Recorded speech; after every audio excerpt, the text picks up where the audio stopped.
Bonjour mes amis, hi guys. After a couple of days on the wrist, here are some additional thoughts on the SRPB94K1. First, I'll remind you that although two-tone is back in fashion in a big way, if this color scheme isn't to your liking, you can find it in superb green, blue, gray or black as well.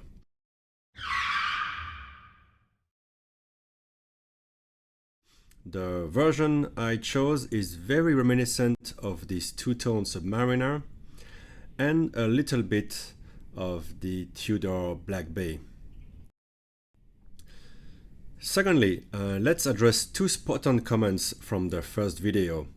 Charlie says that the watch would have been perfect at 39mm.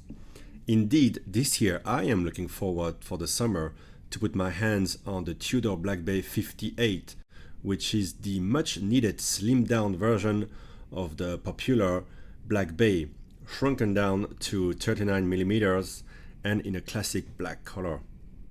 Similarly here, this watch, which looks great at 43mm, would have been killer at 40 or 39mm. Much more elegant, especially since it already bears gold plating, which is a color you don't really want to splash on too large a surface. The one good thing though is that Seiko has kept the watch slim enough at around 12mm and fitted rounded lugs to have it fit the wrist well.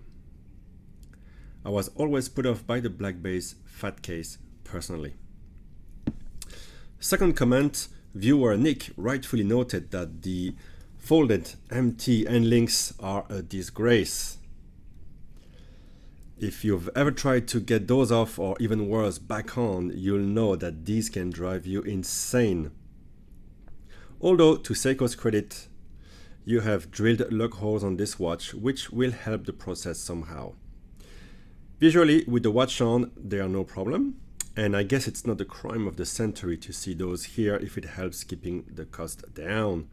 But yes, they are the most frustrating thing to deal with if you plan to put the watch on a strap without risking damage to the lugs. Now let's talk about the movement. I mentioned the watch has the 4R35, which is fantastic at this price point. You get manual wind, and since the crown isn't screwed in, it's a breeze to top up on the go. The action is butter smooth, and I dare saying really close to my Rolex Explorer 2. The accuracy is again unreal out of the box. I'm talking within the second after a couple of days. You have about 42 hours of power reserve, so it's best to top it up every day or two to keep ideal accuracy unless you're really active.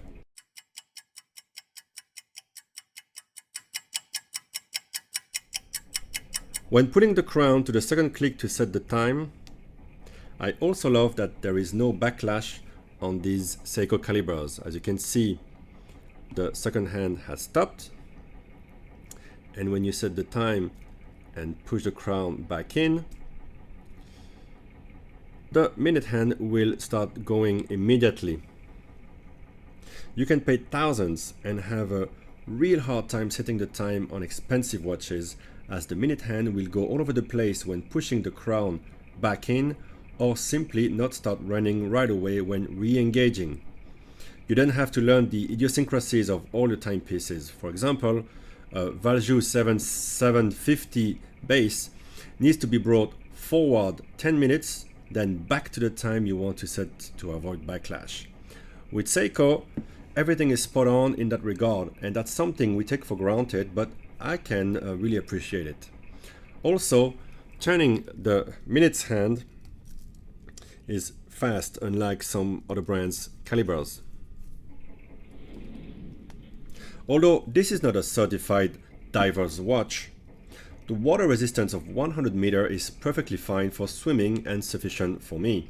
I honestly won't choose this one to go to the pool or to the beach because I want to preserve its good looks. So to me, it's easier not to have to screw off the crown to wind it. Looks wise, I think that the hands, the applied markers, the gold disc, chapter ring, the silvery heart, bezel, fonts, bracelets, and the crown all looks absolutely smashing and work perfectly together. Now I challenge Seiko to bring the size down to 40mm. At 43 some people will be on the fence, and rightly so. At 40mm or less it would become a watch for everyone and look so much prettier. So there you go. I remind you that these can be had for around 160 bucks shipped on eBay right now. I have seen the green and blue ones in Hong Kong shops windows already with some premium, so they seem popular, and rightly so.